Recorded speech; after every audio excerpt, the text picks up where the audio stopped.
Good evening, everyone. I would like to call the November 4th Joint Planning Policy Commission to order tonight at 6:33. My name is Commissioner Jason Boyce, and due to the virtual format of today's meeting, I'd like to start by providing some guidelines. We have participants attending by computer and others who may be attending by phone. For all meeting attendees, please speak clearly and pause frequently. State your name each time before speaking. Mute your microphone when you're not speaking. And if you're having any technical issues, try joining the meeting using a different device such as a smartphone or tablet, or use the call-in information in the meeting invite to call into the meeting. Kristen, would you please take the roll call for tonight? Yes, Commissioner Bader?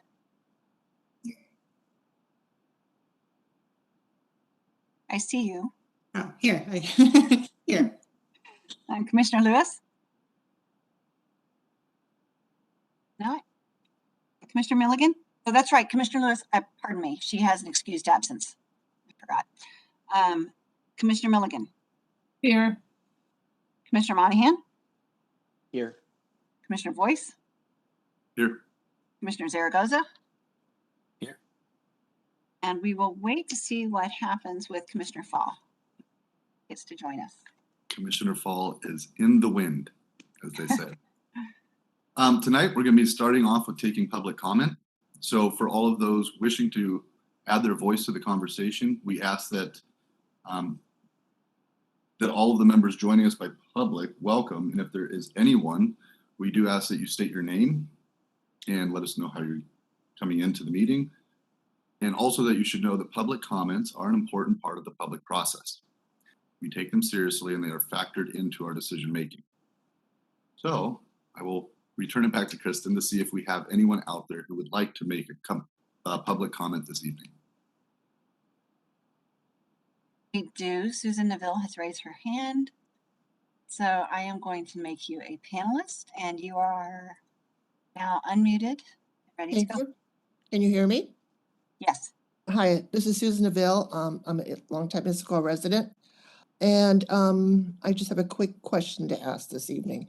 At the end of last week's meeting on zoning, land use, and form and intensity, I was a little bit confused because I wasn't sure if you had received the policy direction intended in the agenda, because we did spend a lot of time on land use wishes, but I don't remember if we spoke to zoning, like the update approach number 2 or form and intensity.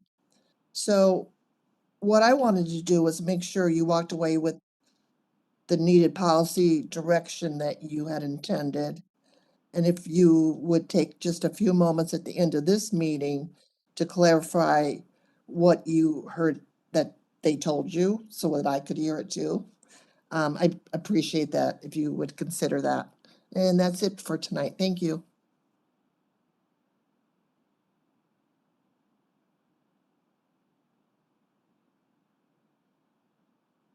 Jason, would you like me to respond to that? Sure, please.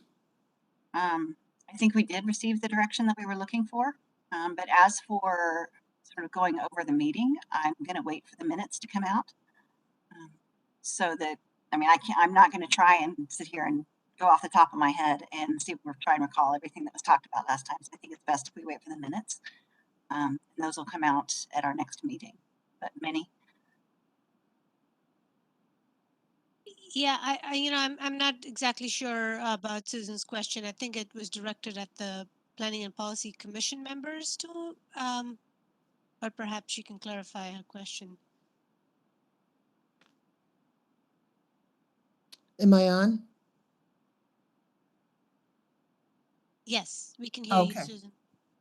Yeah, I just wanted, I didn't want this to be a criticism, but I'm not sure if we covered everything that you had asked for in the agenda during our discussion. And I was wondering if the planning policy felt that way too, or if, I'm not sure if that's something you can answer. Or So it's a question for the commissioners, right, Susan? You're asking the Yes, commissioners? Okay.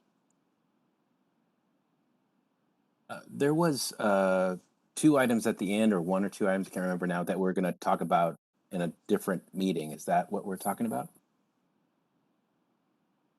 for clarification from Susan, those were the emergency ones. And I believe I understood those would be different.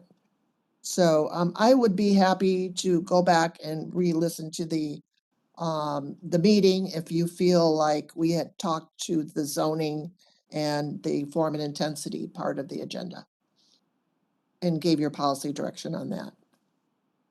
Thank you.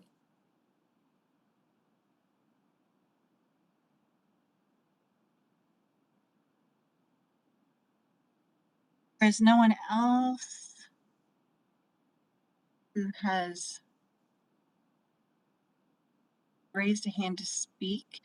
There is one more caller here. Caller, if you'd like to speak, press *3 or let me know in the chat.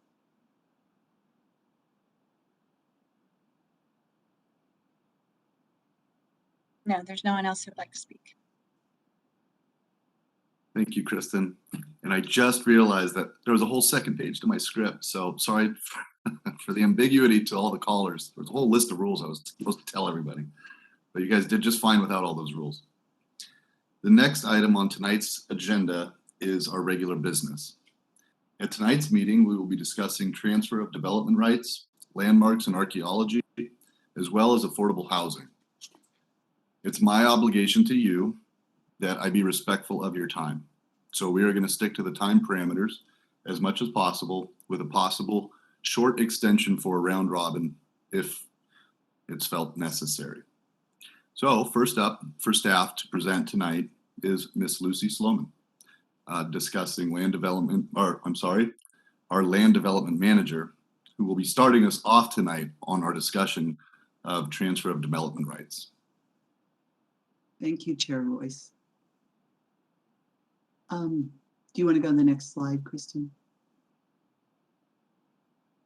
So transfer of development rights were created around in the early 1980s on the East Coast to preserve farmland. But the technique has expanded to also help with historic sites, sensitive lands, critical areas, and open space. I bolded those 2 because that's really what we've used it for in the city of Issaquah.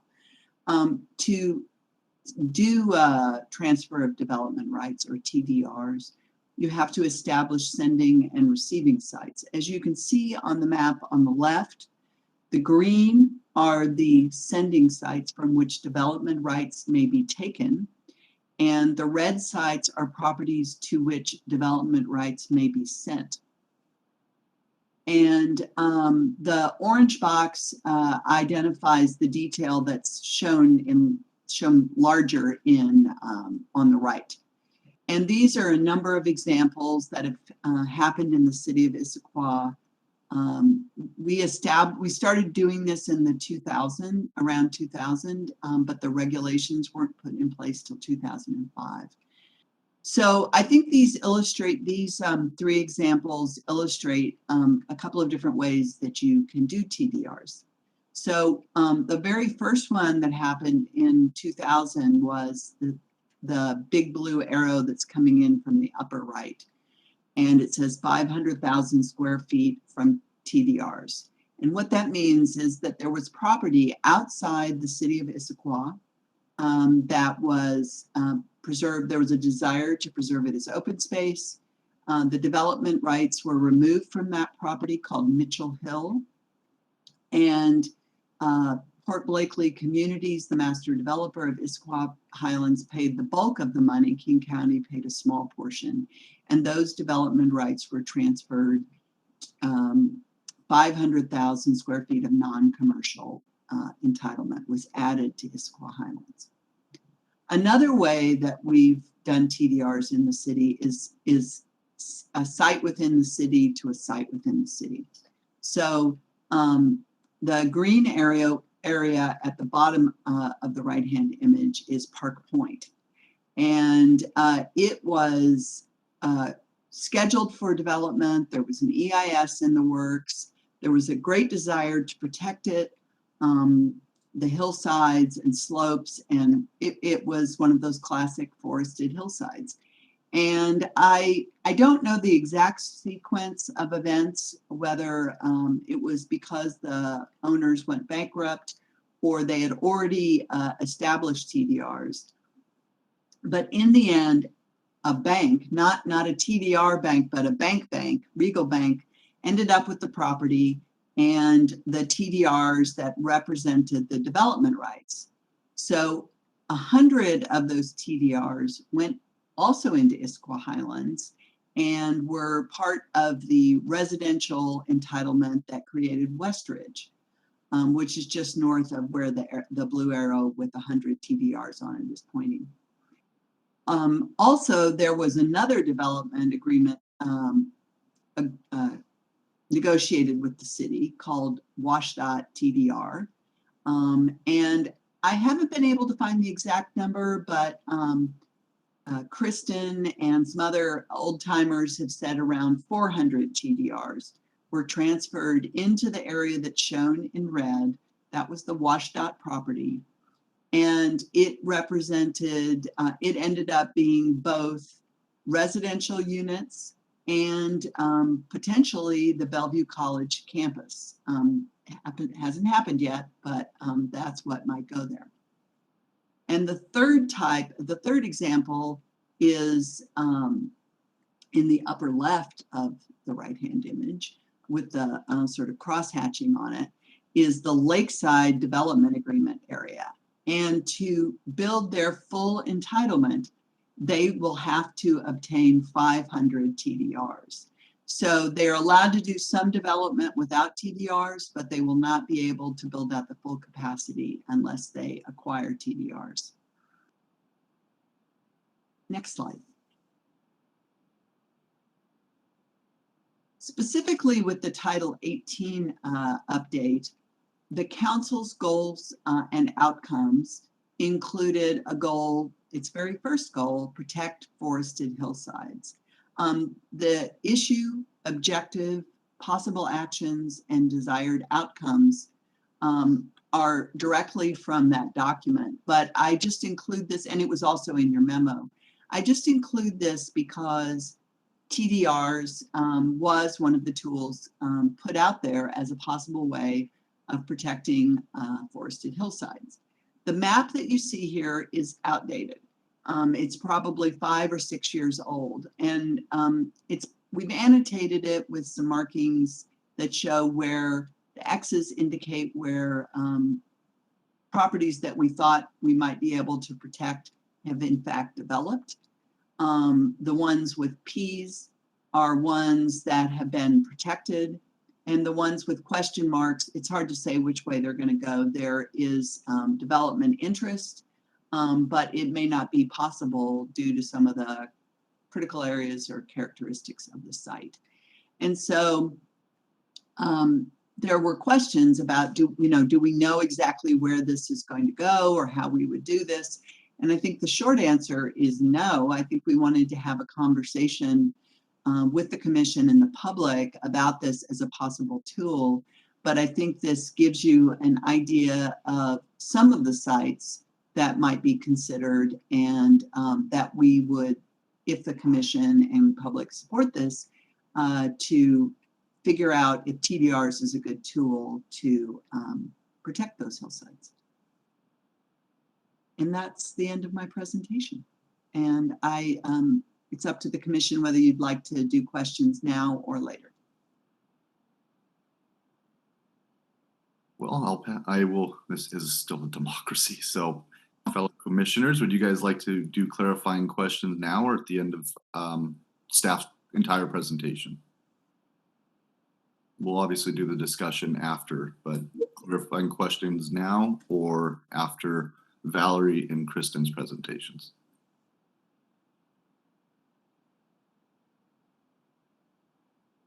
I can't see everybody. After? Thank you, Commissioner. Anybody else? I can only see a couple of you. This is Matt. I'm good with after. Okay. Commissioner Milligan? I can't see it.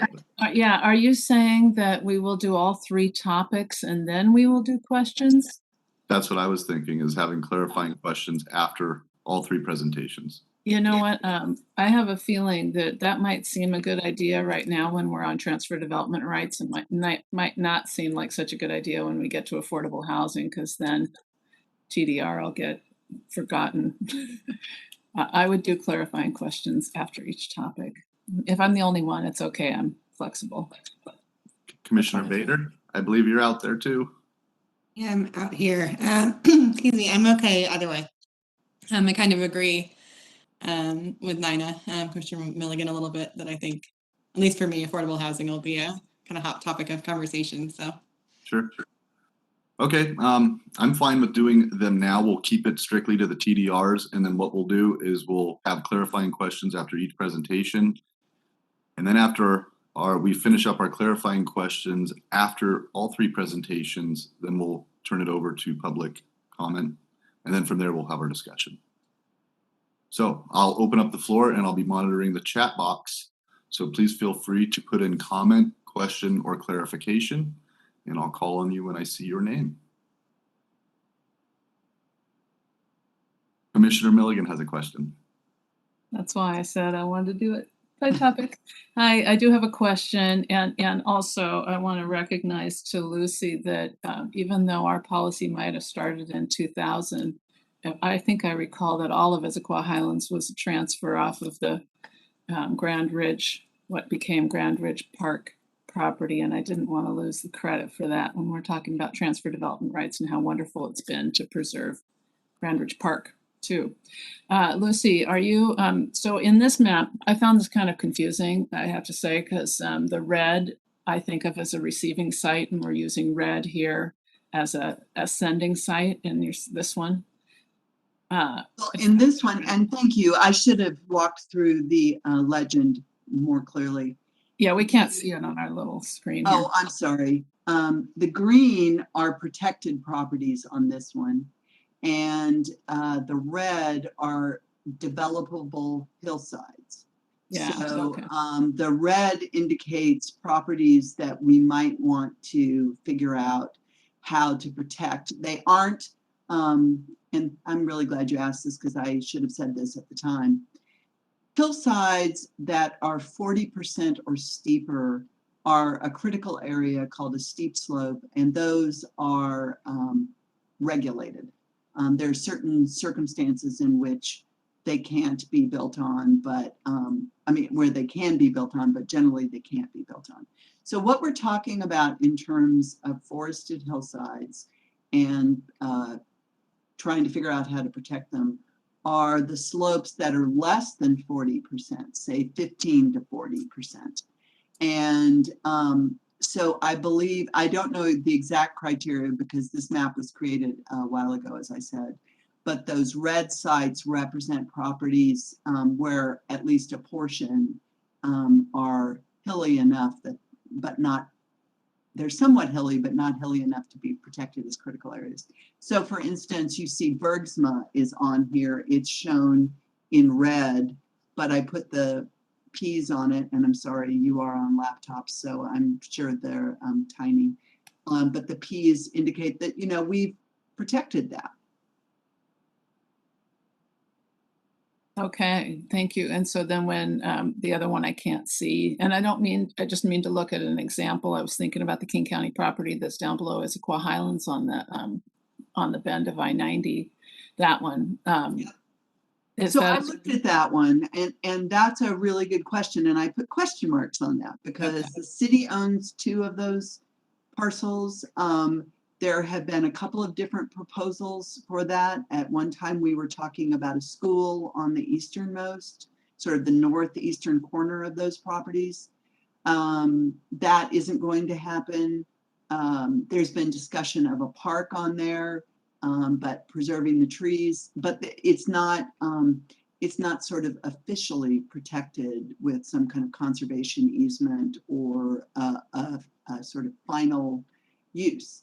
Now, some of the other properties in that same cluster, I was looking today, several of them are owned by WashDOT. Now that might mean they're going to not be developed, but we don't really know. It's their property, and we don't know what their choices may be with that. And that's what my last question about it, and using that one property as an example. If I recall the zoning on that, it's community facilities. And so is there a, how does that zoning have developed, what is the developable right? What's the capacity of the development right when it doesn't have a zone? Well, I mean, it's interesting. You can't pull TDRs off of a community facility. There's community facility, tradition plateau, and conservation residential. I'm not getting the names quite right. Those you cannot create TDRs. I think probably because there's an assumption that they are not really developable. I am zooming in to study the. So this is all a little too micro, but I kind of wanted to get a feel for what were we transferring. And I'm glad that you brought up Tiger Mountain, because that came up in another context in another life last year or something about there being some development rights in there, and that was a concern. So, okay, I just wanted to get some more details and some help reading the map. So interestingly, in that area, there's a combination of zoning. And again, it is pretty tiny, but from what I remember, some of it is zoned community facilities, open space. Some of it is zoned community facilities, meaning you could put buildings on it. And some of it is zoned intensive commercial. So I think that's, part of what we want to look at through this process, if TDRs seem like a tool that we should spend more time exploring to protect the hillsides.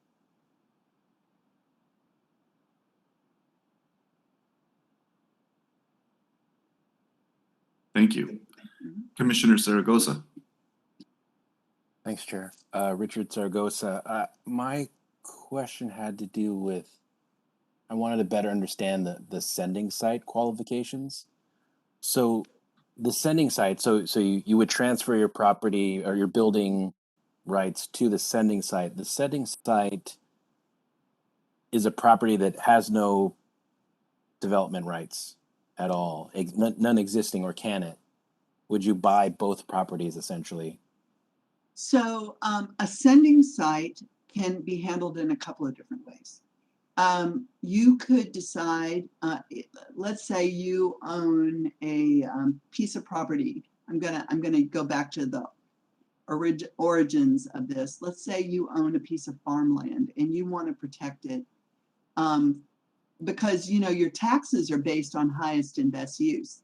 And so owning a piece of farmland in certain locations is very expensive in terms of taxes. So if you decide, no, I want to keep the whole thing as a farm in perpetuity, you could go through the calculation exercise, determine the development rights that are associated with that property. You would get a letter from the city, which is kind of like it's called a letter of intent. And it says that, yes, you qualify to take all your development rights on this property and take them off, so that you can go to people and say, look, I have the right to do this. Are you interested? Or let's say that you wanted to build a house for your kids. And then the majority of the property would remain farmland. So you would identify that portion, the development rights associated with that portion, and then you could sell that to maybe finance certain things that you wanted to do to improve the rest of it as farmland. Does that make sense? I'm still a little confused. So I think that's the farmer is selling their property rights, and then that is transferred somewhere else. The somewhere else is the sending site. That's the receiving site. That's the receiving site. Sorry. that that's was okay. my problem. That's So okay. the That's receiving site, does the receiving site not have its own okay. building rights? It does. It does. In our code, so there are a couple of reasons that you might, as a receiving site, decide to do this. One is that in central Issaquah, if you want to go above the base density or height, TDRs would be one way to allow you to do more height or intensity.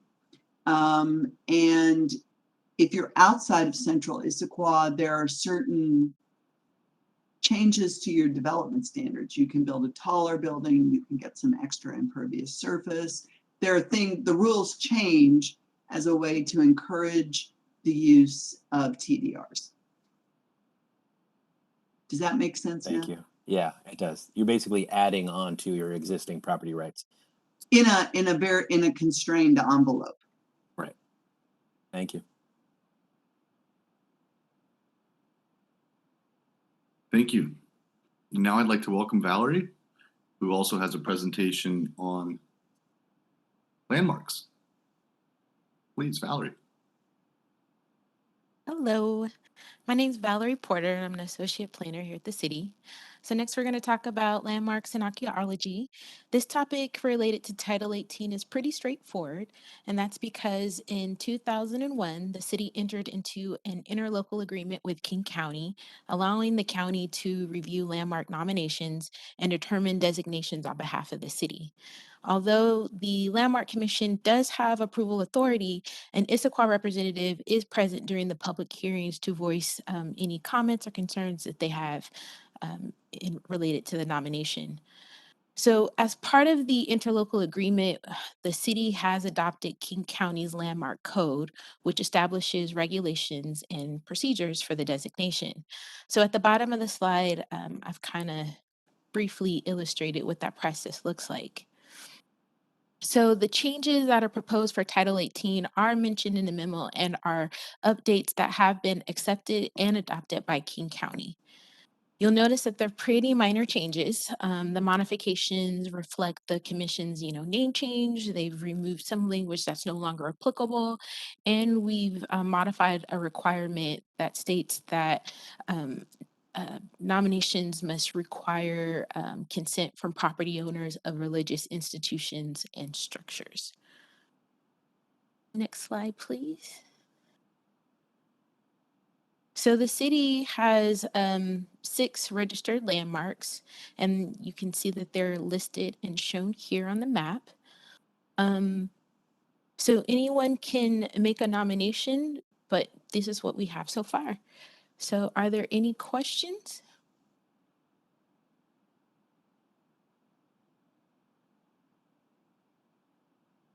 We have a question from Commissioner Milligan. Commissioner Milligan here, always the first one. Try not. Thanks, Valerie, for this. I have 2 questions for you. One of them is, has the city talked to, or will they talk to our historical society, especially the executive director, about the proposals?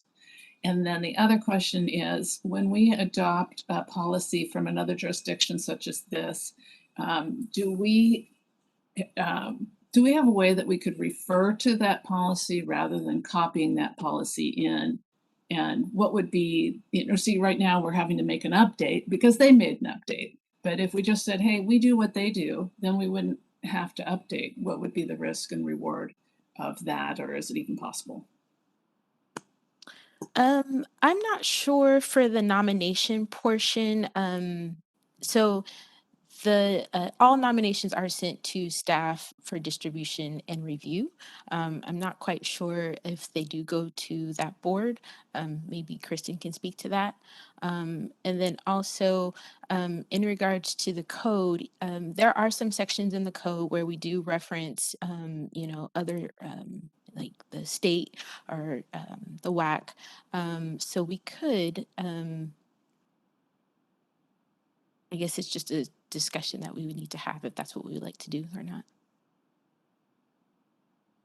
Yeah, and I'll jump in. you know, maybe back in 2001, things were more complicated. Maybe now we can just refer to theirs with the few differences that we have. We have appeals is the difference that we have from King County, and then the piece about the consent from the owners of religious institutions and buildings, that is actually Issaquah initiated. So that would be different too. There are a few, but that's something worth considering, especially if we're trying to simplify a code. As for the first question, Erica Manez and I, she is head of the Historical Society here. She and I talk regularly. So yeah, we're all connected, and you know, we talk with King County all the time. So it's all there, that connection and communication.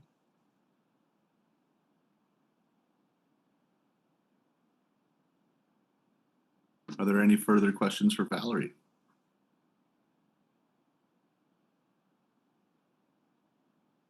All right, Ms. Leeson, I believe you're up.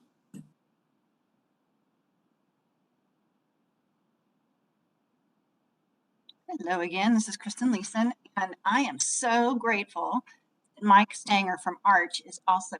Thank you. You're more than welcome to turn on your camera. Whatever I don't know, he does. So it's always good to have Mike around. So this is an interesting topic, affordable housing. So I'm going to say there are two types of affordable housing, and I'm going to call them type 1 and type 2. Thing 1 and thing 2, that's what it heard in my head just now. Type 1, those units are created through incentives and programs that the city has, and they are regulated through covenants. So oftentimes rental properties are to remain as affordable units as long as the property is a rental property, as a residential property. Sometimes they're limited to 30 years or 50 years, but it's usually at least 50 years. Type 2 properties are created through the market. They're not regulated. So maybe you're in an area of town where housing is less expensive, but somebody can come in, tear down that house, and that house that was affordable goes away, and some $1 million home is put in there. So tonight we are just talking about type 1. So type 2 would be more missing middle kind of conversation, which we will get to at another time. I've already told you it's coming, but tonight we're just going to talk about type 1 and incentives and programs. So just to let you know, these are the affordable units that we have, and they're located all around the city. These are all up to 80% available to households with incomes up to 80% of the area median income. And these were all created through incentives and programs that we have. And then these units are available to units that are households with income levels of 81 to 120% of the area median income, and they're all located in Issaquah Highlands. Now, these do not count toward I mentioned in the memo that the goal is to have 40% of all of our housing be affordable, which is pretty high. And these units don't count toward that. There are 141 of these, and like 750 or a few more of the other units. Those count toward our counts, toward our King County targets. So we have several programs and incentives that are in place and requirements. They include inclusionary zoning, which I'll talk a little bit more about. Cluster housing, which cluster housing in itself doesn't require affordable housing, but if you do cluster housing with 5 acres or more, you're required to do a development agreement, and that development agreement requires that you include affordable housing. How much is negotiated in that process? We do fee waivers, so impact fees, plan review fees, permit review fees, school impact fees. Those are all waived for affordable units. Affordable units get priority permit review. They move through a little bit faster. Reduction of parking and park space for affordable units. We have a multifamily tax exemption, but only for one project. It is for the transit-oriented development project if that comes in. We have development agreements, which most, but not all, require affordable housing, but we've had 400 plus units put on the ground that are up to 80% because of development agreements. And then we have the Central Issaquah Density Bonus Program, and I'm going to focus on that one first. I'm not going to talk about all these. I'm going to talk about Density Program tonight primarily. The Density Bonus Program, it was adopted in 2013 as part of the Central Issaquah Development and Design Standards. It's a voluntary program. and it's in the central Issaquah sub-area only, which is right here. So if you want to exceed, we have a base height and a base FAR at Central Issaquah, and a maximum height and a maximum FAR in Central Issaquah. If you want to exceed the base height or FAR or floor area ratio, then you're required to provide a percentage of your units or a percentage of that building as affordable housing. So if you're a residential property, 1/3 of your area of your FAR or height that goes over the base, you are required to do on-site affordable housing for 1/3 of that. Or if you're a commercial property, then you can give the city fee in lieu. It's $15 per square foot. And 20% of the 1/3 must be low income. So then for the other 2/3 of the FAR that you go over the base, you have a choice. You can do on-site affordable units. You can do open space somewhere else in the city, purchase it and preserve it as open space, or you can do fee in lieu. And if you do fee in lieu, the money goes into a pot that we have established, and then council decides where that money will go, whether it will be used for affordable housing or whether it will be used for open space. It's a council decision. So our pros with this is that this program has yielded 11 units so far, and all of them are at 50% area median income, which is great because that's harder to get. And we've had about $650,000 of fee in lieu from a commercial property. So this top property is Vale. That's where the 11 units are located. We're on Locust and 7th, and the Gilman Lofts right here are where we got the fee in lieu. And then the cons to this is they're only 11 units. It's been in place for 9 years, eight years, and we've gotten 11 units. But the problem is that the market doesn't demand more density. So we're going to get those if a builder comes in and says, in order to make a profit off of this, I need to build more. And right now, Issaquah isn't demanding that kind of market. And it's hard for staff and developers to understand and calculate it. I mean, trying to explain it, the 1/3, the 20% of the 1/3, the 2/3, it's confusing. So first question for you, think about. Do you prefer to keep the density bonus program in place, or would you like to eliminate this voluntary program? Want to discuss it now, or do you want me to keep going? I think let's keep going and then we'll have a wonderful discussion. Okay. All right.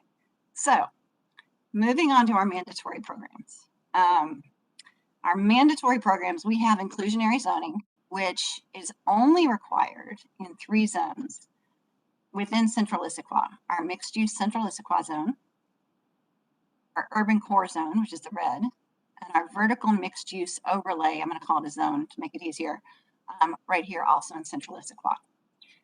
We also have cluster housing, which can be done anywhere in the city, but again, it's if you have 5 or more acres.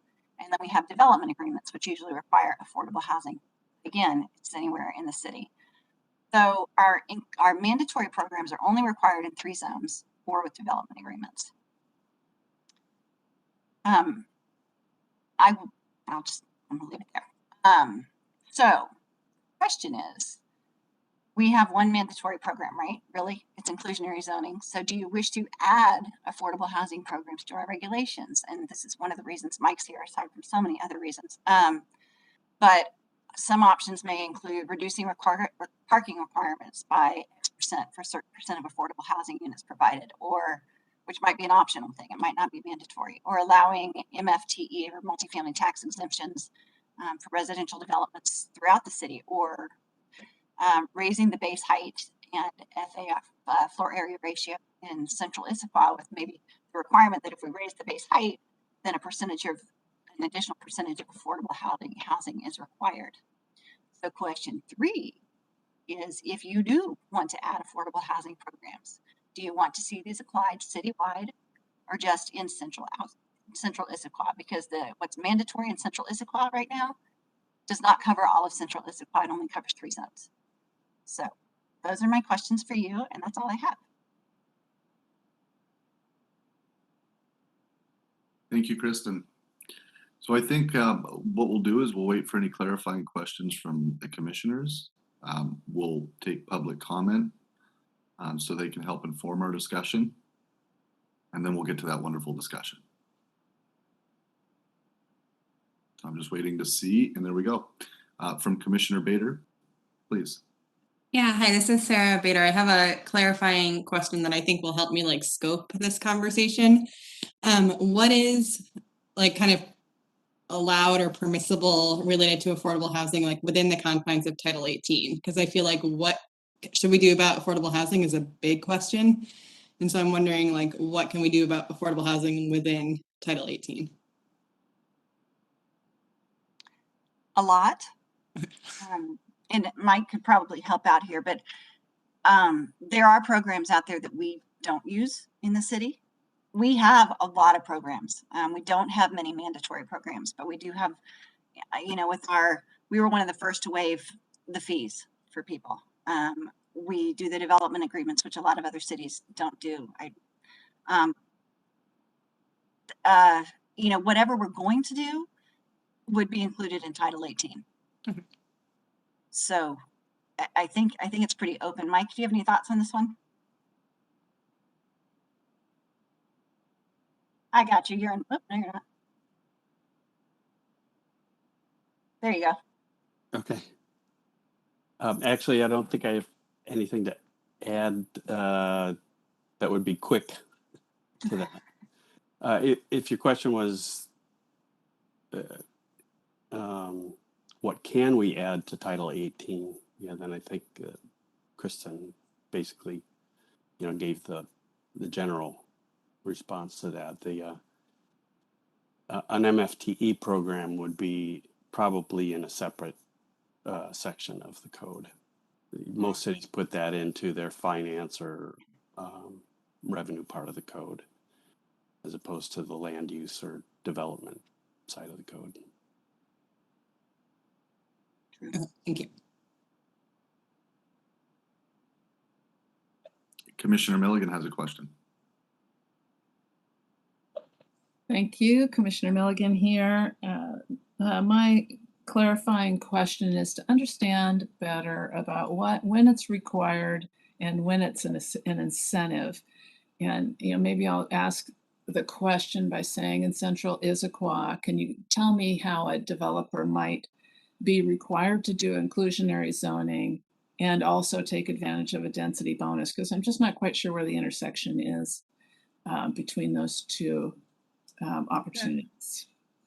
So if you are located in any of these zones with color on them, mixed use, urban core, or the vertical mixed use zone, if you do a residential development or even a mixed use development, sorry, you guys are over here now. If a mix of commercial and residential, then you are required to do a percentage of affordable housing.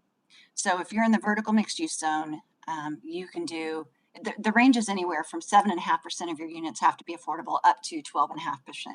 And there are like 9 different numbers in between. But that's what the range is. So those you are absolutely required to do it with residential, any kind of residential development. Now, still in Central Issaquah, the density bonus, anybody can use it. It's voluntary. If you want to go above the base FAR, and you have to use density bonus. But again, it's your choice to go above the FAR or not.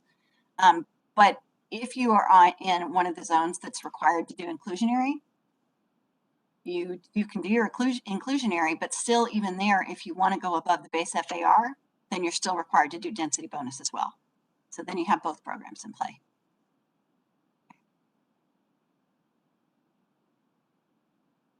Commissioner Monahan. Thank you. My question had to do with number 1, about eliminating. Yeah, exactly. Can you, Kristen, talk me through what are some of the advantages to eliminating it? I think I get the obvious one, which is you want the code to be slimmed down as much as possible, but maybe if economic circumstances change, maybe it could become more valuable. So I'm just want to articulate what other advantages would be to eliminating the program at this time.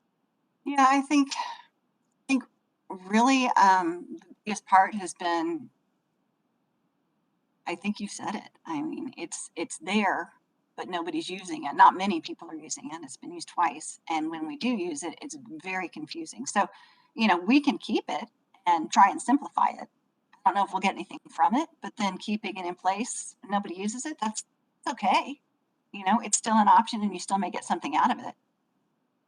You know, the other option is just take it out and put in some more mandatory programs or more effective programs and see what you get. But, you know, there's no harm in leaving it in there as long as we can figure out how to use it correctly. Because I will tell you, you can give this out to different people and get 3 different answers as to what it's really supposed to be. Mhm. Yeah. Mr. Chairman, do you mind if I jump in here? Please. I'd just like to add a little bit to what Kristen's saying. Kirkland had a similar provision, a voluntary density bonus program in their city in the through the 2000s, and they weren't getting many takers on it or producing many affordable units. So what they did at that time was they basically converted it to a mandatory program by saying, instead of making it the developer's option to take additional development capacity or housing capacity and then give back some affordable units, the city zoned it, made that density increase, excuse me, the increase as of right. So the density was increased and the affordable housing was then required. So it was not the developer's choice anymore. They converted their voluntary program to a mandatory program. And that could be done with this Quest program as well. The other thing that I might as well go ahead and say is that Kirkland did at that same time was to add on multifamily tax exemption, so that instead of the affordable units being 80% of median, they were able to essentially buy down the affordability of those units to 50% of median. So those work in tandem and have been able to get some pretty significant affordability from their multifamily development.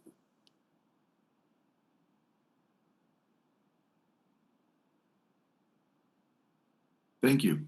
If there's any further clarifying questions, what we'll do is go to public comment and move into our discussion where, again, questions are encouraged. So it's not the end of question asking. But yeah, let's go to public comment so we can incorporate their comments into our discussion. Is there anyone signed up to speak, Kristen?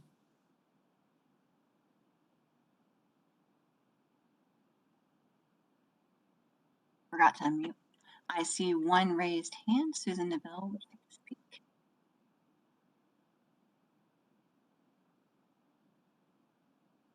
Susan, you are a panelist and you are unmuted.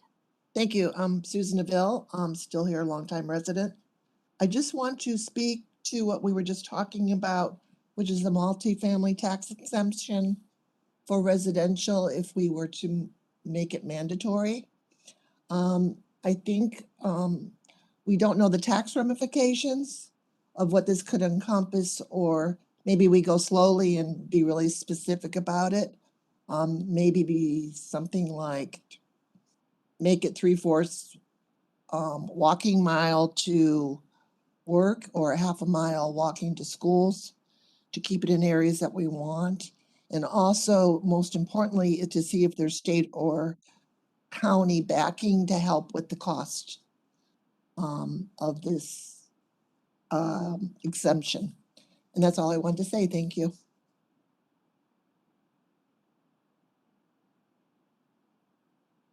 Anyone else who would like to speak? I don't see anyone else who's raised their hand. Let me check the chat.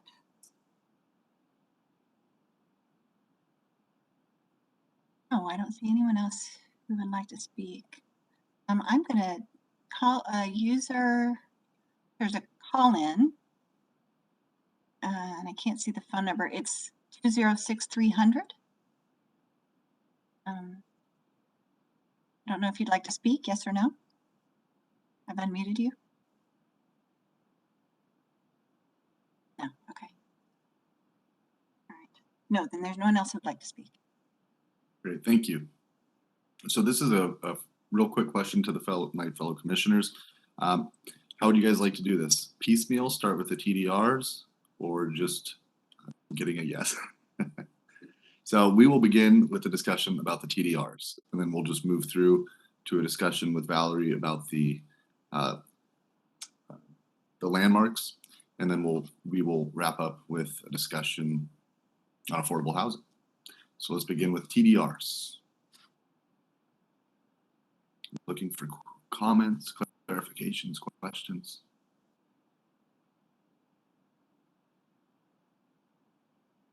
Commissioner Milligan. I'm first going to ask Lucy if she had a question. I can't remember. Can she show us the slide again or get us back to whether there was an objective from the staff that we can hang on? And then I wanted very humbly to say, while you work on that, that I'm generally in support of the TDR program in any ways that we can make it better. Why not? Let's do it, because it's a great way to preserve lands. And if the staff is working on ways to preserve it, I would generally be in support, especially if it has to do with forested hillsides that our code doesn't protect. And it is very difficult to protect everything through critical areas or otherwise. And so I think the general direction I'm in favor of. And if that's the sort of information you're looking for from us tonight, if there's something else, let us know. Thank you. So we didn't pose questions. In particular, we were mainly giving an approach to how we were thinking about these. The two items that we identified in the memo is consistent with the Title 18 update goals, policy changes, and desired outcome. Consider TDR use for protecting hillsides. And the other was consider facilitation of TDR use with Issaquah Highlands, consistent with its replacement regulations, and Central Issaquah, because those are both in the plans or in the regulations. And so the regulations were updated in 2013 in association with the Lakeside Development Agreement. I think that there is some clarification and usability that could be introduced. And it will be a bit of a study to determine how to set up a program to protect hillsides. Are we going to designate them in advance? Are we going to offer criteria to let owners come to the city and want to do this? That's something, we are open to hear from you, and that we would be considering as part of updating this chapter. Thank you. And just in closing, I would like to add that where I'm really excited about looking at other opportunities for sending sites, I'm not at all interested in expanding our receiving sites, just to say something that hasn't been mentioned, but in case it would be. I think we have plenty of receiving sites, in my opinion. Thank you. That's it for me. Thank you.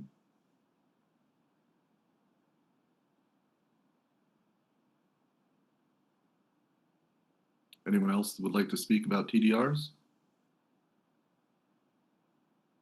So I'll put in my 2 cents as well. I was having a dinner last night with a friend, and the topic of Costa Rica came up, the conservation nation. And what we were talking about is before, in the 80s, they had a tremendous amount of logging going on. But in the 80s, they completely changed course, and they started basically completely zoning off areas of cloud forest, rainforest, reservoirs, reservations. But what they also understood is that the majority of their population lived around the capital, and they couldn't continue to regulate the capital to death because this is where their growth was happening. I generally support the TDRs. I think it's a good program. I don't necessarily agree with my fellow commissioner as far as the receiving sites, because I think there has to be an incentive if the city, which it has, made our forested hillsides a top priority. I'm all for it. But we also cannot regulate where we want our growth to death. Again, if this is our goal, is to focus that energy and that density, we also need to understand that we have different targets to hit. We have our population that's going to continue to grow. So that was just kind of the conversation that I had with a friend. But like my fellow commissioner, I am supportive of this program. And I believe anything that helps anything get streamlined, and any type of governance is always a good thing. And you bring up a great point, Chair Voice. One of the things that Washington State has that not every state in the U.S. has is the urban growth boundaries. And that defines areas in which not every county has to participate in growth management, but most of the counties in Western Washington do because of the level of activity. And in those counties, there are lines drawn, and inside that is where growth can take place. Outside of that, there lower density as well as protection of ag land and farmland. So that's sort of a macro level of protection that the state has, which sounds potentially like something that you're talking about with Costa Rica. And so the TDRs is a more fine-grained tool that we can consider using within the city limits, within the urban growth boundary, to try and protect lands that are in the areas where growth can take place, but which we may not want to develop. Right now, the city has generally, post-urban villages and some of the big development agreement areas like Issaquah Highlands and Tallis, the focus has been growth in central Issaquah and on the valley floor. And Kristen knows this best of any of us, but I believe there are buildable lands. It would be redevelopment, but there are quite a bit of buildable land within central Issaquah. Thank you, Lucy. Yeah, no, I think it's worked well for our city. And like I said, if it strengthens it, I think it's appropriate. Again, it's one of our top priorities is to protect and maintain our beautiful mountains and forests. So, but there has to be some give and take for that. Any other comments as far as TDRs for Ms. Sloman? Commissioner Zaragoza. Thank you, Chair. Richard Zaragoza. I don't really have like a huge opinion on this, except that it makes perfect sense. Let's protect the hillsides. Let's transfer density to the core. It feels like a slam dunk, and if we should do it. I think certainly how flexible we are with that, is something to be discussed. I haven't heard enough detail to discuss whether we do expand out from the core. I don't think that's the question we're being asked right now. It's like we increase density in the core and remove it from the hillsides. I think it's a simple concept and it makes a lot of sense to me. But if we were to get into those nitty-gritty details, I think that would be interesting. Well, and you bring up another good point, which is that when we were ending the Issaquah Highlands Development Agreement, there was a big discussion about TDRs. And in the end, the council established a 1/4 mile from the Issaquah Highlands Park and Ride and non-residential properties as the limits. But right now, you would have to go through a council amendment process to be able to use TDRs. And so that is for an example of where we might want to explore an easier way to use TDRs in the area has been designated on the map, but the ability to use them is more burdensome than it would be elsewhere in the city.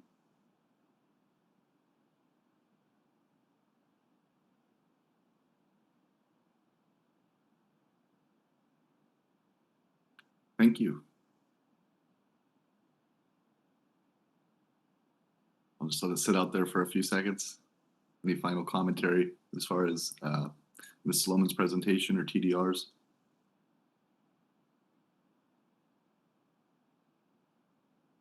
All right, moving along. Now we'll be speaking to Ms. Valerie on our landmarks and archaeology. So please feel free to put any comments, questions into the chat.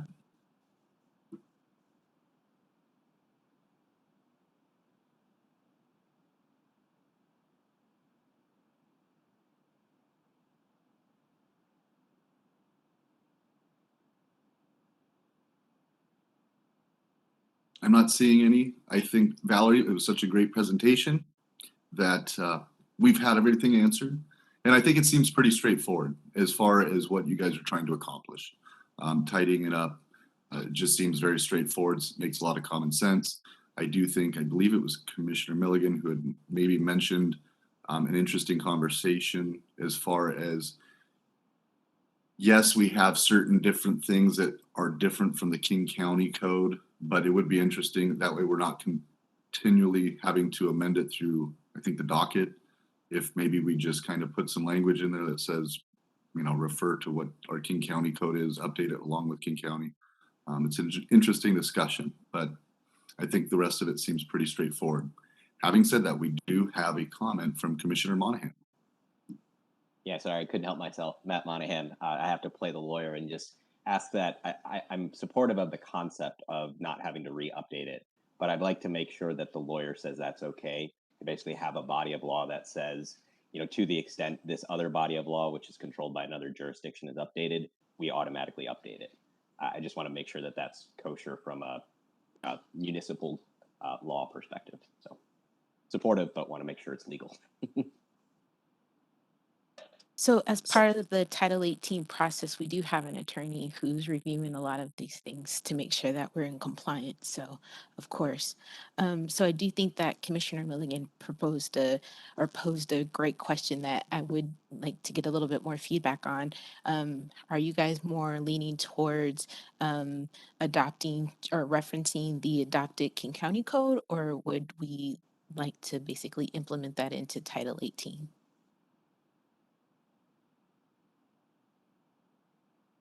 Looking for some commentary. But we'll just do a very quick round robin. I am supportive of anything that makes it easier to use. And again, if this kind of slows down the wheels of bureaucracy, I'm not as much in favor for. So as long as, like Mr. Monahan said, as long as it's legal, I would be supportive of that. I think that makes a lot of sense myself.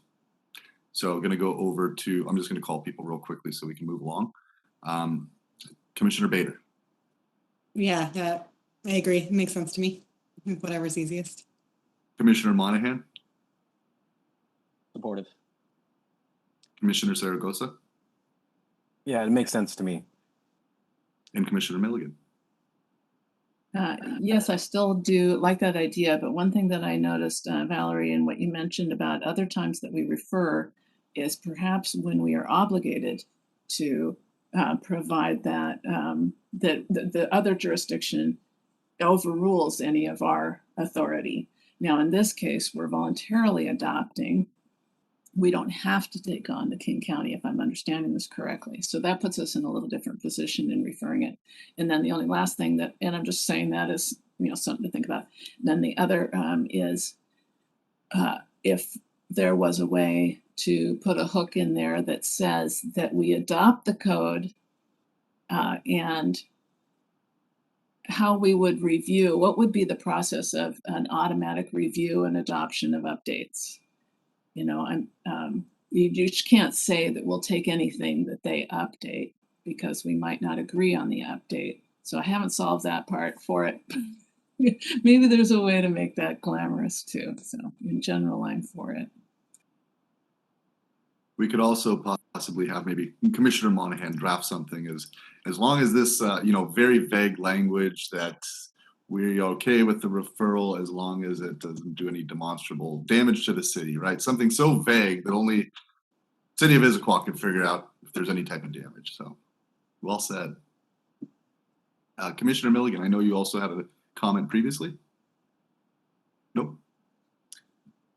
All right. So again, I will let it sit out there for a few seconds. If we have any further questions from Valerie. Or Valerie.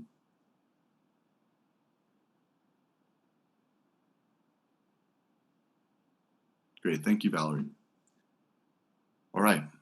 For the big discussion, we are going to affordable housing. And please feel free again to put your comments, questions in the chat, and we will let Kristen take it away. Well, I just want to throw it out there that I recognize that this has the potential to be a really huge discussion. We could spend a year on just this. Right. And it's not just the affordable housing with covenants, but affordable housing market rate, which I called type 2 tonight. You know, that's another type of affordable housing. And we're going to get to that piece if, you know, if this grant is approved and that sort of thing. So I think maybe part of this discussion is you may throw some ideas out there and we go, that's a great idea, but we might have to put it on, you know, table it because it will take a year to figure it out, you know, market analysis and all that kind of stuff that goes with it. But it may be an idea that we go, you know, that's a pretty simple fix. You know, there is an affordable housing chapter 1821, and Mike has been through that with us and said, you know what, we have this program here in your code, but the way we've done it in Redmond and Kirkland is much more effective than what we have here. So let's consider changing that. So those are some of the changes in this chapter that we're proposing making, but we just want to get the idea of finding ways to get more tonight affordable housing with covenants out there. So it's a discussion. Yeah, it's just a discussion to be had. Let's just do it. Right, and we definitely have our helpful 1, 2, 3 questions, so we can also put those back up. We can take it as far as just starting off real quickly with question 1, question 2, question 3, and then basically allowing the rest of the time for people to speak. I don't mind however way we go. It might add a little bit more order. Do you want to just toss up question 1? Sure. I'll just say that one because it's pretty easy. Question 1 was, do you want to keep the density program or just cut it? I believe Commissioner Milligan, or is that an old one? That's a new one. Okay, 740. Commissioner Milligan, please. I think you saw me reach for my keyboard. Commissioner Milligan here. I do not want to get rid of the density bonus program. I do want to know in the Title 18 cleanup, how much change is appropriate to bring the code into compliance with the plan. Now, if the fact that it's not producing doesn't mean it's inconsistent with the plan, that just means we haven't gotten that many new buildings or whatever. So I do want to try to control the breadth of the changes that we might make in this Title 18 cleanup, so that we do stay true to the cleaning it up rather than changing it. But with that, the density bonus program has 2/3 of it that can be mitigated, if I'm understanding correctly. And that was the part that caught my eye. Not only does it make it more confusing, which is one thing we're trying to do with the Title 18, is make it less confusing. So why do we have 2/3 of it, or any of it, that you could mitigate it at all? I mean, mitigation is just another way of expressing, well, I really kind of wanted this, but I don't want it that much, so you can pay me instead. I think that we could clean it up by just making the density bonus have an affordable housing requirement. It can be those levels of affordability, but rather than having mitigation options with pay in lieu, drop them. Just make it all one thing. Or if you want it really clean and you didn't want to keep that density bonus program, just make it an extension of the inclusionary zoning. So if you do go over, you know, maybe you've got some other incentive in the density bonus thing, but if you do go over the base FAR, the affordability requirement expands with the building. Something like that. Thank you. Commissioner Bader. Yeah, hi, this is Sarah Bader. I was going to make almost the exact same comment. I think I'm a little stuck on this 40% goal, which just seems gigantic to me. And so I think in light of that, like we should not be cutting, you know, even 11 units is like a little teeny bit closer to that 40% goal. But I agree. I'm not sure, especially since it doesn't seem to be used all that much, why there are either mitigation or fee in lieu. Why don't we just make it, you know, straight affordable housing requirements? Part of the reason for the fee in lieu is for commercial properties because Yeah. they don't do residential. So that's one of the reasons to leave that piece in, at least for the 1/3. And one of the reasons that it is, actually I should say the reason, and I'm having to think back a while, but it was a council discussion and we wanted to do density bonus. And I believe at the time they said, well, the open space is just, preserving open space is just as important as getting affordable housing. That was the discussion at the time, which is why this fell into the affordable housing section, or because you know, the 1/3 was dedicated to affordable housing, but this was another way to help preserve open space in an area where in central Issaquah, the big concern was this whole place is going to be developed and we're going to lose a bunch of our open space. So that was a discussion at the time. And it could be opened up again. But you know, and that was 8, 9, 10 years ago. So you may have been a council member, Commissioner Milligan. I can't remember at the time. So you may remember the conversation too, is what I'm thinking.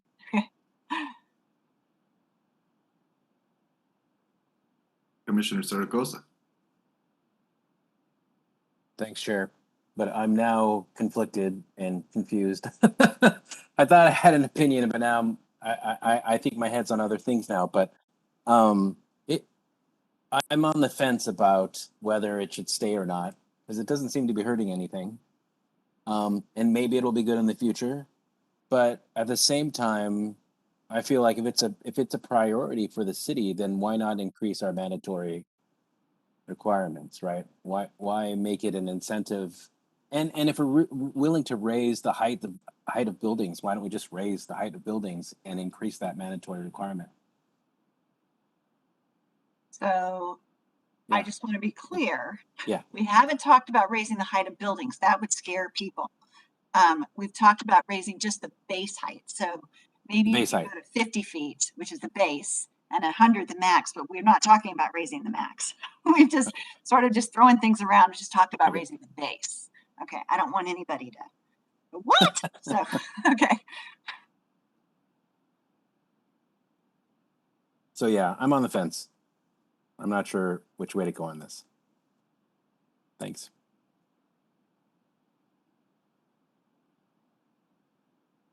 Commissioner Milligan. This is so fun. Commissioner Milligan here. Okay, Kristen, let's make it the density bonus. You get the density bonus if you do affordable housing and open space. Do them both. What the heck?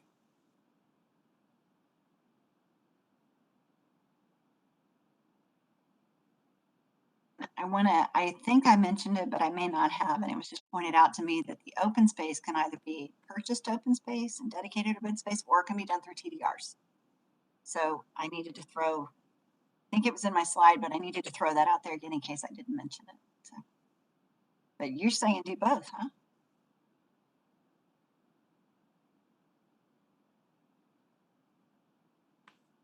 Commissioner Zaragoza. Thanks. I just wanted to add that that's what was in my head. Could we use TDRs to increase open space or move it from one location to another? So that's awesome. That's great. Commissioner Bader. Yeah, sorry, my dog's going nuts in the background. I don't know if you can can hear him, but with that, because I heard you say before that part of the reason for having the open space requirement was to create open space in central Issaquah, but it sounds like that's not necessarily the case, in which case I'm back to supporting kind of dropping that. And I don't know if it was to say that in central Issaquah, but there was this concern that there was going to be so much development in central Issaquah that there wasn't going to be any green space left there. So either in central or outside, people just wanted to find a way to preserve open space.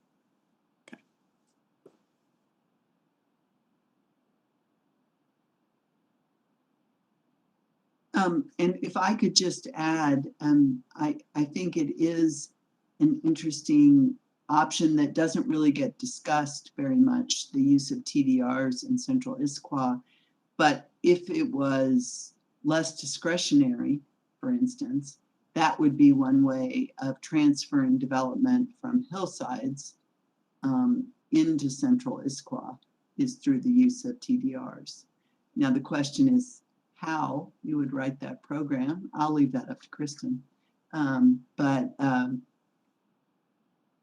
I think there is some rationale that it might be tied to maybe non-residential properties.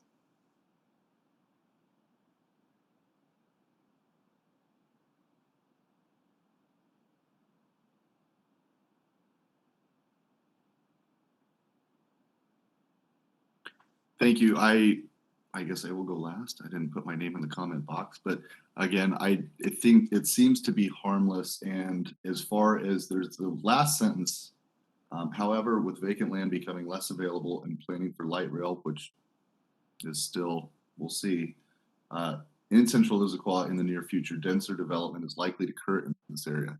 So even though the program hasn't seen a lot of use to date, it doesn't necessarily mean that it couldn't be utilized more fully in the future.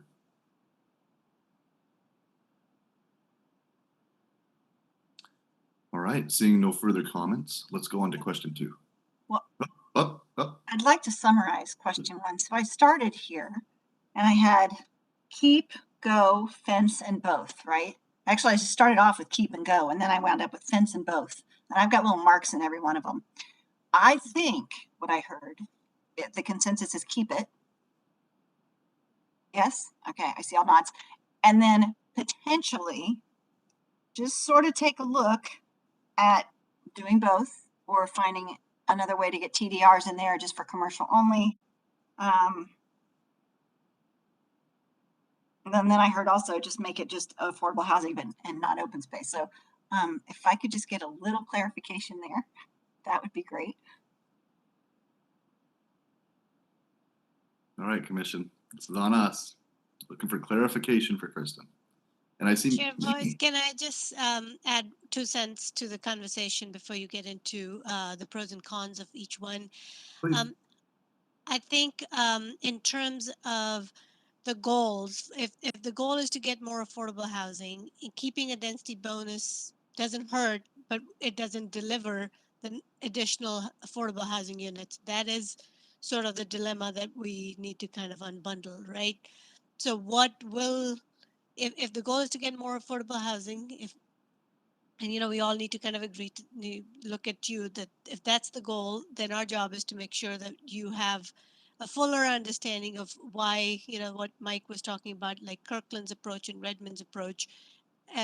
We can provide more information in terms of how many additional units their program has resulted in and why that was more of a success than our current density bonus program.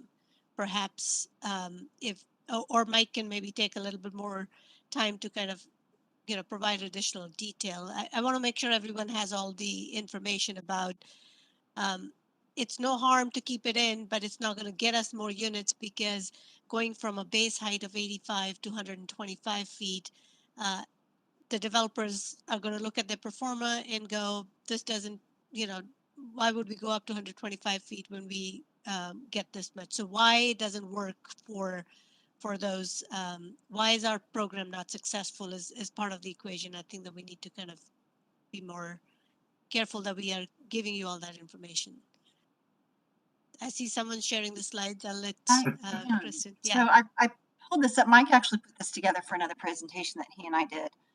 And I asked him if he could throw Issaquah in the mix. Sarah had asked a question in her email on how we compared with other cities.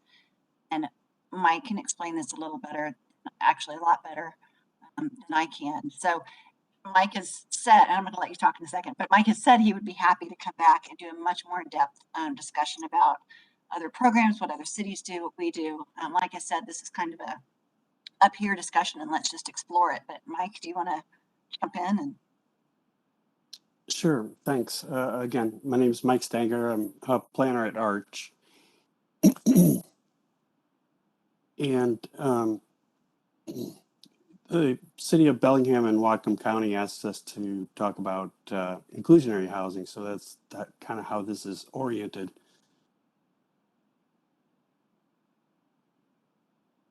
Sorry, I had to clear my throat there. Redmond, let me just start with the bottom of this chart, I guess. Redmond started their inclusionary or mandatory program by upzoning their downtown in the early 90s. And then over time, they expanded those requirements to other. Now, one basic thing that we should understand is that mandatory programs have to come with in conjunction with providing some benefit to the property owners or developers, usually in the form of increasing the development capacity or density of the property. But something that adds value for the developer as well as in exchange for getting the affordable housing. In a voluntary program, you do the same thing, but since it's the developer's choice whether to take it or not, you usually have to give the developer a lot more to convince them to take it. Whereas with a mandatory program, the city decides what the exchange is going to be. So Redmond started this program in the 90s. They understood at that time that the market wasn't there for them yet, and it did take about 15 years before they started getting real development in their downtown. But once they did, they got all these affordable units that you see in the bottom line, mandatory, no MFTE.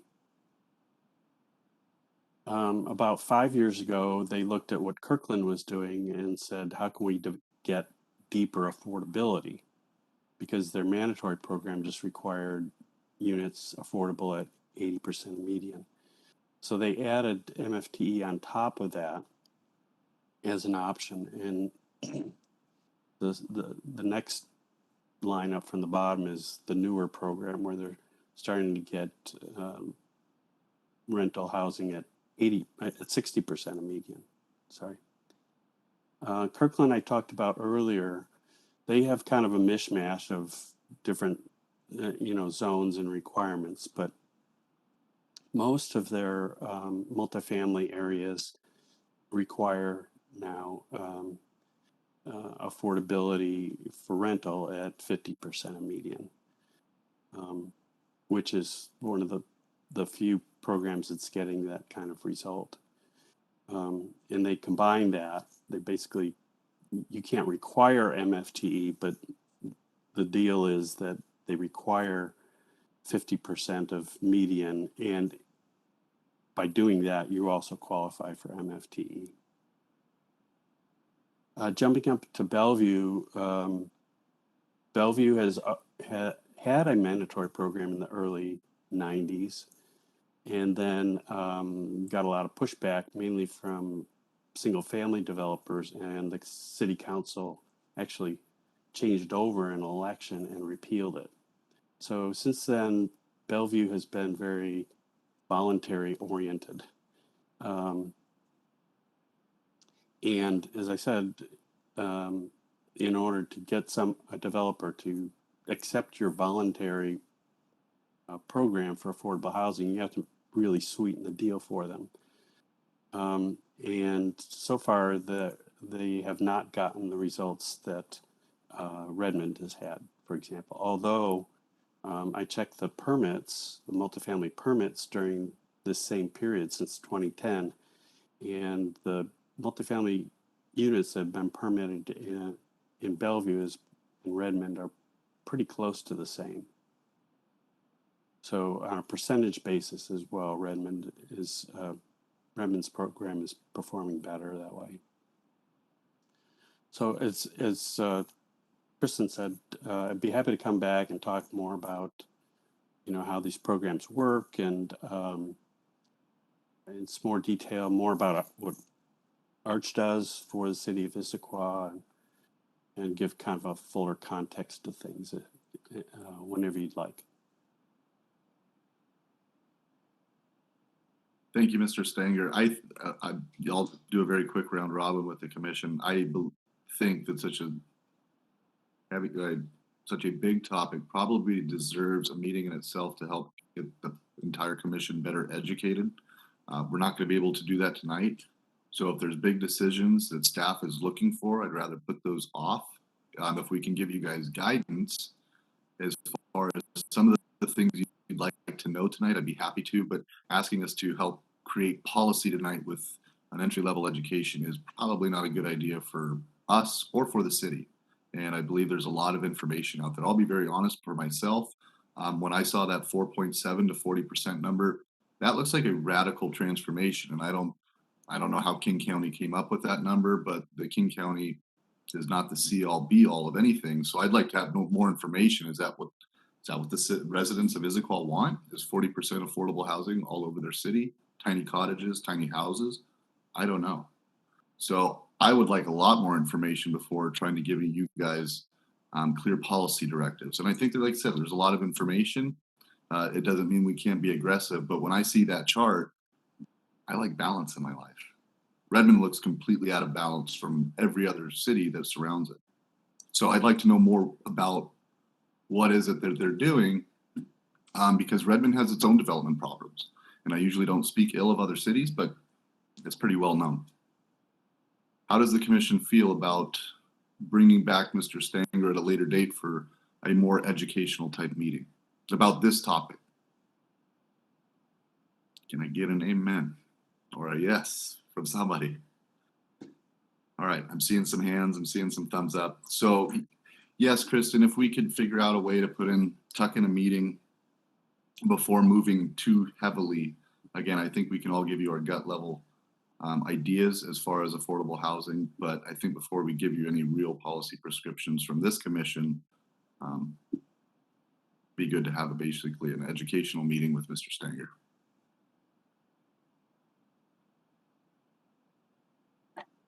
Part of the reason for that was sort of to show voluntary versus mandatory programs and how effective they can be, or each one in their own different ways. Particularly since question 2 has to do with, do you want to expand programs? So that's sort of the reason that we put that slide up there. The question had been asked too, how do we compare with other cities, and how are other cities performing? So again, this is not intended to be we want this program in place kind of thing, and listen, because those could take a year to do. But we do want to get some guidance. Yeah, we want to expand it beyond Central Issaquah, or we want to expand mandatory beyond the 3 zones where it currently exists, but stay within Central Issaquah, that kind of thing. And I think, like I said, I think everybody's willing to have maybe not a year-long conversation, but a longer conversation. But again, it's got to come from a fuller knowledge of what it is. And I think I don't remember seeing that chart in the packet. It's kind of an eye opener. And again, it's not to single out a particular city, but again, I'd like to know more about the effects of what that did to particular neighborhoods in Redmond, because Issaquah is really just a conglomeration of neighborhoods. So what kind of pros and cons are we going to do to our township? Will we make it look something that people fall in love with and move here? Will we irreversibly change it? And if we do, is that really for the better? And is that really what the residents of the city want? But I'm happy to keep going. We still have 2 more questions. Yeah, I just want to say we want to bring it full circle in terms of the context of Title 18 and the density bonus program, right? So you're going to get an apartment building. They will build it up to the base height of 85 feet. You may have on your books a program that says you can go up to 125 feet but you have to provide 7% of affordable housing. Nobody's going to take that on because of economics or whatever the choices for the developer they might have. So therefore, if you just say we want, you're going to build 100 units. Out of that, we want 7% to be affordable. Then will it pencil out for them? We can, and what additional tools like MFDE was discussed, or other are things like density bonus will tip the needle for them to want to do it, is sort of the question. So, just a basic guidance at this point about voluntary versus mandatory, then we can develop more thoughtful conversation and materials for you to deliberate on. But at least if we can get a sense of, yes, we want to be more leaning more towards mandatory versus voluntary, I think that sort of would be helpful for us as we prepare additional materials or additional meeting topics for discussion. Well, I do think basic guidance is what you're going to get. Very basic. So, commission, I mean, does everybody feel that way? Another possibly special meeting, educational meeting that's just simply on this topic. Again, we can still give staff gut level feeling of how we feel, voluntary, as Minnie said, or mandatory. But everybody okay with another meeting? Okay, excellent. So if staff could schedule a meeting, so we could take a little bit of a deeper dive. But let's go. You're really asking for another meeting. Just kidding. No, I'm kidding. We can do that. You guys are getting meeting heavy, but yeah, we can do that. We have a lot of fun here. Okay, question 2. Well, question 2 is, if you do want more programs in place, then do you want to expand the mandatory programs or the programs we have beyond the 3 zones where the mandatory is allowed? Do you want to expand it outside of Central Issaquah or keep it in Central Issaquah? So kind of how far do you want to take it? Gut level, right, everybody? Just gut level. Right. I think we're just looking for some basic, again, to the point is this a voluntary thing? I think we definitely can see that we need a little bit more teeth. But again, I still have to be convinced why 40% is a great number. To a previous commissioner's point, I haven't heard anybody explain why that's a great number or not. Mike, do you have any insight as to why King County picked 12, 12, and 16, which totals 40? Sure. It's a function of the Growth Management Act and the way it's being implemented through King County, in our case, of course. The 40% number has been around a long time, actually, since the first, I think not the first, but the round of countywide planning policies in 2006, I want to say. And the idea is that the Growth Management Act at the state level says that counties that are doing comprehensive planning need to plan for the demand for housing at all income levels. And the county has applied or interpreted that to mean that every community should plan for the housing demands of all income levels throughout the county. And so, as a household, 12% of the households at the last go round CPPs, when these goals were set, 12% of households were making 30% of median income or less, and another 12% were between 30 and 50% of median, and then the 16% from 15 to 80. So the idea was that your comprehensive plan would accommodate housing affordable in those amounts. The proposed countywide planning policies at this time are actually higher than that. It's raising those figures to 49% because of the change in household incomes. And obviously the gap between what's affordable at those income levels and what's actually and what the demand is creating a lot of housing cost burdened households, and that's what the county wants us to plan to overcome. So it's all part of a rational exercise, but it admittedly it creates numbers that feel irrational. Or I appreciate that, Mr. Stenger, because again, I just like to be convinced of things. But we do have some questions coming in. So Commissioner Zaragoza. Thanks, Chair. Richard Zaragoza. On the 40%, I think what affects my opinion on that is I lived in Issaquah Highlands in the beginning. I think it was probably like maybe halfway through building. Everything was under the Arch program, so we had a totally balanced,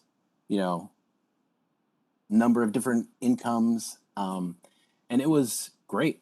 When we first moved to the Highlands, it was a fantastic place, and I felt like it was very balanced. We enjoyed it very much. And then as that Arch program ended, I think around 5 years, and all of those different incomes started selling their houses, the values skyrocketed, and now it's a very expensive place to live. And we eventually sold because it wasn't as enjoyable without that balance. So I think I would have loved to have stayed there with that balance there, right? Once that balance went away, it wasn't as enjoyable, or the quality of life wasn't the same. And Washington is an extremely expensive, the Seattle area is a very expensive place to live, and it's only getting higher and higher and higher. My own family was trying to buy a second home, another home in Issaquah, and we were actually priced out ourselves. And we're not a low-income family at all. So I think it's important that we do keep that balance of incomes. Otherwise, essentially, we gentrify the entire area, and we only have one type of income out here. So I think 40% doesn't feel dramatic to me, right? And especially that's not 40% low income, right? That's all of the ranges. We're basically saying 40% of people that aren't, no limit to their incomes, right? We're going for balance, and really, if you're going for real balance, it'd probably be more than 40%, but 40% feels comfortable to me. That said, it's really interesting to see that Redmond has done so well with their mandatory requirements. I also lived in Redmond before all those apartment buildings went in. So I saw it change, and it has dramatically changed, but not necessarily for the negative. I mean, that's a really vital downtown core that's really nice place to be. Before that, it was pretty run down. There was lots, interesting older buildings, but they weren't being utilized. And I don't think the city was really benefiting from all of those older buildings that were there, even though, perhaps they could have been renovated and it could have been an interesting downtown area. A lot of that is still there, Half Price Books buildings and things like that. But I think it's been an improvement. Maybe you disagree, but I think it makes sense that if their goal is to increase these types of housing, it's working for them. So it makes sense that we would also do that. And whatever our goal is, 40% or not, it seems like they have a good model, and it makes sense to go in that direction. Thank you. Thank you. Commissioner Bader. Yeah, hi, Sarah Bader. I just want to amen all of that. I think that was really well said.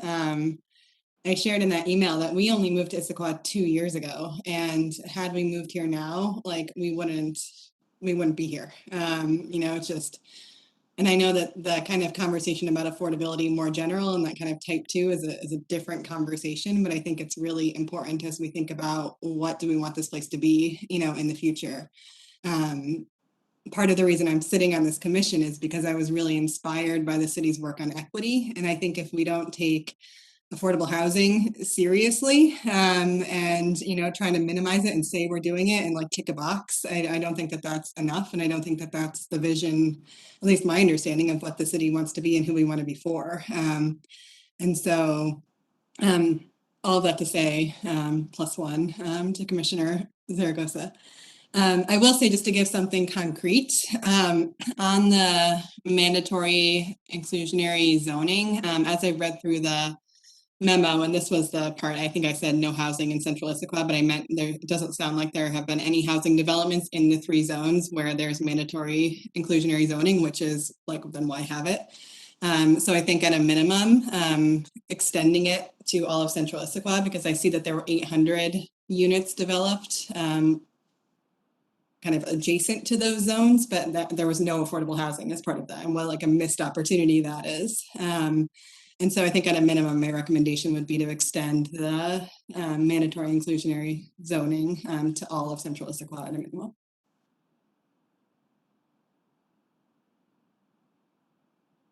Thank you. Commissioner Milligan. Thank you. Nina Milligan here. Yes, I will +1 both of those and to elaborate on Commissioner Zaragoza's comments about Issaquah Highlands, and I too have had personal experience with the positive outcomes of having interspersed affordable housing rather than partitioned and segmented. It's over there and not over here. That which development that includes affordable housing makes a really important diversity in community that we enjoy. And so the failing in Issaquah Highlands that I wanted to bring up here was that in the early days, the affordable housing had a very short term, if any at all. And we have been able to negotiate in perpetuity affordable housing, even here in Issaquah Highlands. And so we're talking about terms of 30 and 50 years tonight in our packet. But I would say, why are we talking about a term at all? I don't know if I quite understand that. Why don't we have a way to have it forever, whether it's that one property, that one tax ID, or whether the count of it is for forever. I'm not quite sure how to do that. I'm just thinking that off the top of my head. But we don't want our affordable housing to fall off after a few decades because the need for it is over. No, it's not. But maybe there's some way to maintain the inventory of it forever, however you can do that. About inclusionary zoning, +1 to Commissioner Bader, but I would go a step further. And knowing that we don't have a lot of housing capacity outside of this central Issaquah, and I'm not suggesting that we increase the housing capacity outside central Issaquah, why doesn't all of Issaquah have an affordable housing allotment so that affordable housing is required everywhere, not just in one part of town? And I'm not quite sure how you do that, but in redevelopment, certainly there will be opportunities for adding more affordable housing to our mix. And the last thing I want to say on this part, if you think we're talking about parking later, I'll talk about that later, but about the chart, I think it's very difficult to compare us to those other cities because we don't know which thing made it so they had more affordable housing. There are 2 things I'm going to say. One is to compare us to Redmond and Kirkland. The growth in Redmond and Kirkland has been significantly higher in residential, I think, than here in Issaquah. And so if they're growing more in residential, they're going to have more affordable housing, regardless of what their policy is. So I don't know if that's apples to apples. But the other thing I noticed that I wanted to avoid was that a lot of that affordable housing was in rentals. And I think that it is something that we could talk about when we have Mike back for another meeting, is how do we translate this into affordable home ownership more than rentals? That's it on this. So the answer to question 2 is yes, expand. Make a even playing field throughout Issaquah. That would be my suggestion. Thank you, Commissioner Zaragoza. Thank you, Chair. Richard Zaragoza. I wanted to make a quick comment about too with Redmond. They had to wait for that market, right? They made the plans, they figured it out, and they waited it out. It's like 15 years. It was a long time, and those buildings came in very, very slowly. I think you know, there was always jokes about, oh yeah, they got the 10-year plan. It's gonna be skyscrapers, and it's never gonna get there. And then it is. It's not skyscrapers, but close. You can't really incentivize a market, right? If a market's cooking, you can increase it with incentives, but you can't make a market out of incentives. So it makes sense that we come up with a plan that we want for the future, and then we cross our fingers and hope it happens.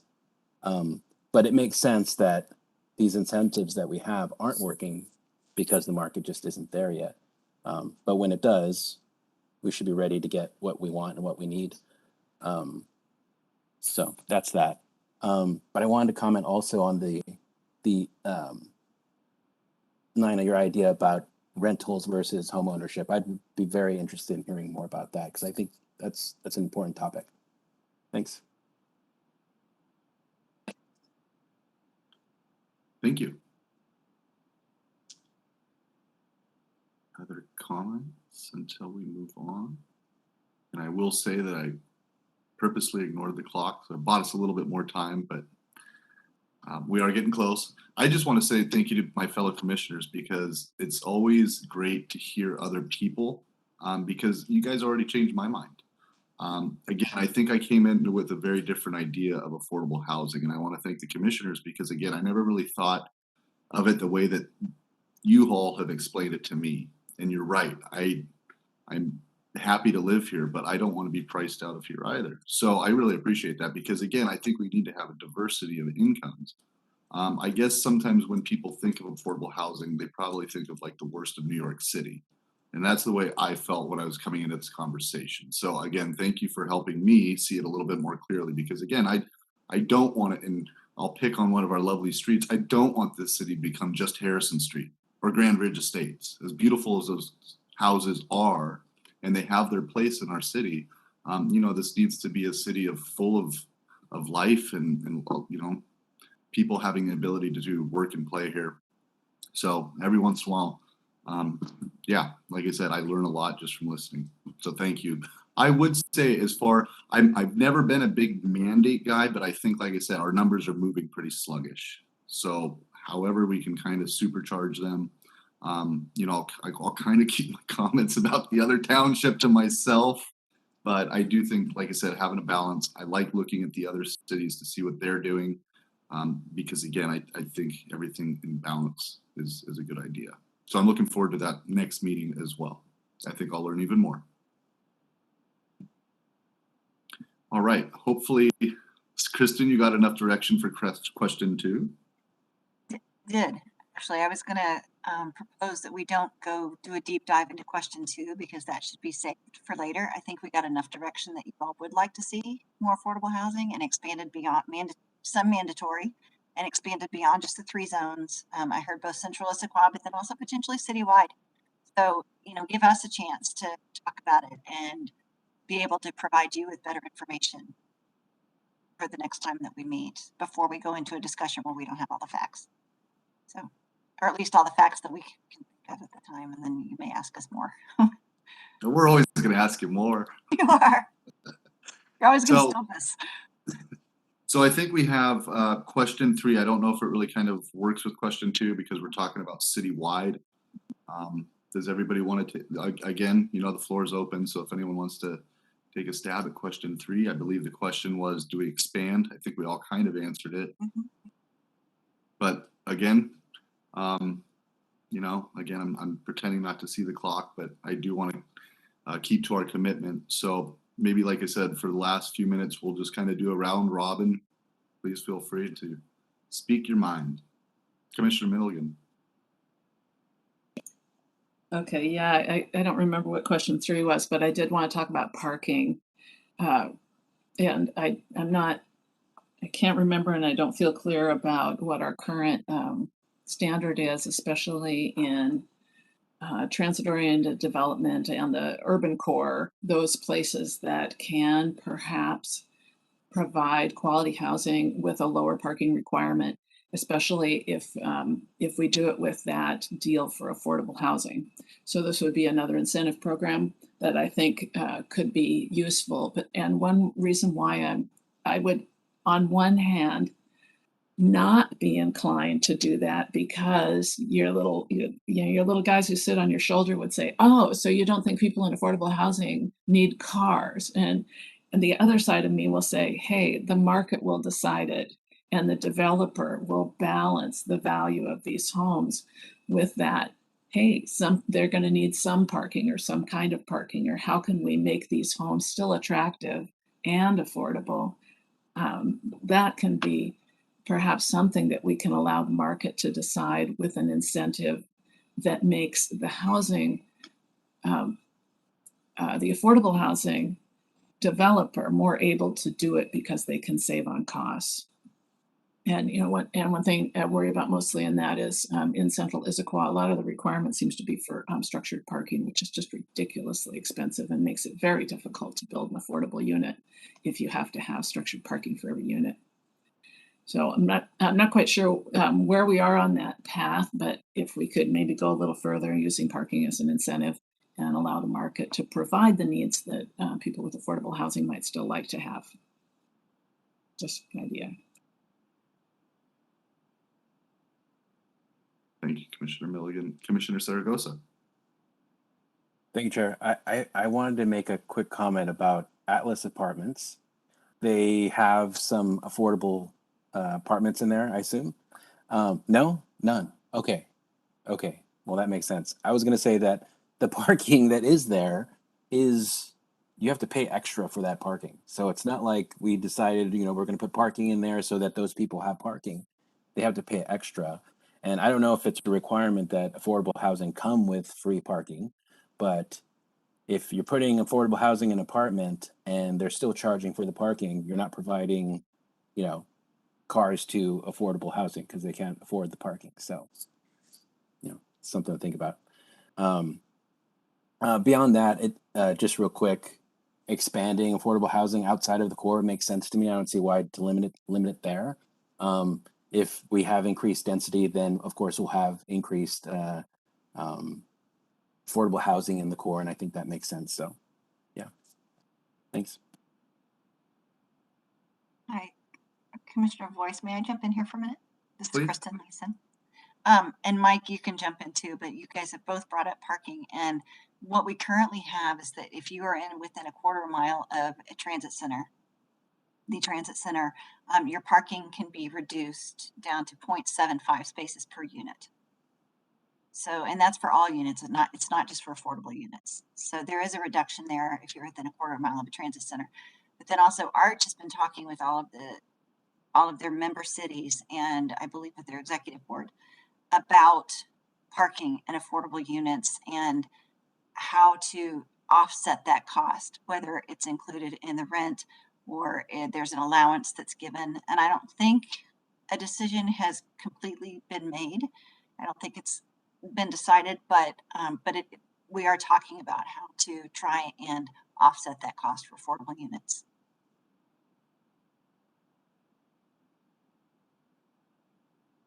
Thank you. I believe we're going to wrap it up here real close, guys. So please make your comments pithy.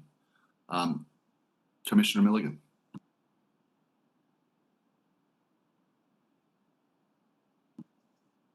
Commissioner Zaragoza.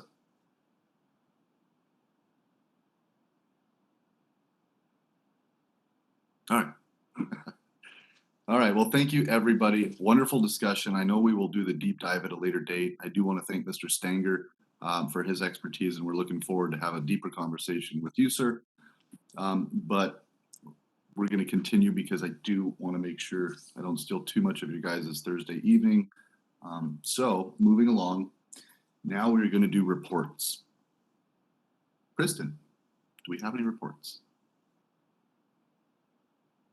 I believe last time I mentioned that the comprehensive plan and zoning map amendments are going to city council study session next Tuesday, November 9th.